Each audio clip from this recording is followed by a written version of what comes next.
You've got to tackle 3 skills in basic pipe riding: dropping in, keeping speed in the transition, and riding up the walls. Let's start with some terms.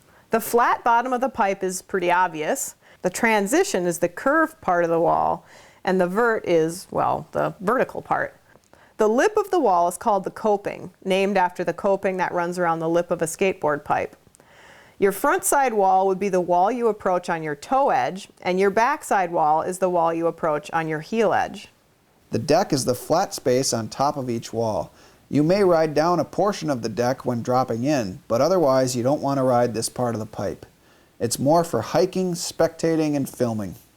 Most half pipes have a drop-in ramp so you can generate speed. Start at the top of the ramp and call your drop to be courteous to fellow riders. It's usually easiest to drop in off your backside wall, so your first hit will be front side. For your first time, side slip down the ramp a bit until you're comfortable.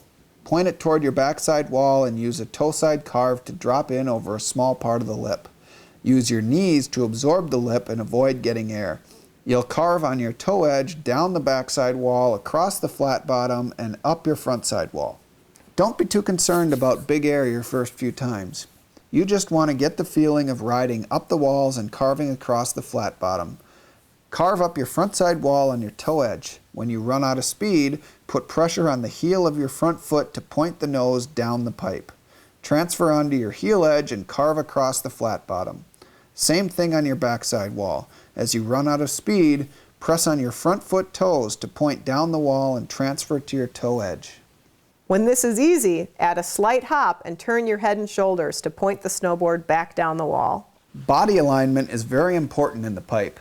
You want your knees bent, shoulders parallel with your stance, and level with the terrain. This can get tricky when going up the walls. Often riders collapse over their front leg as they go vertical. Imagine a pendulum. You want everything to stay level, lined up and smooth, even as you go vertical.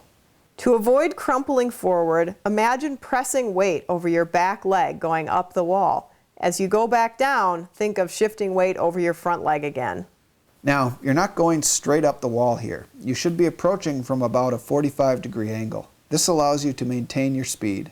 As you become a better pipe rider, you'll think of both getting air out of the pipe as well as traveling down it.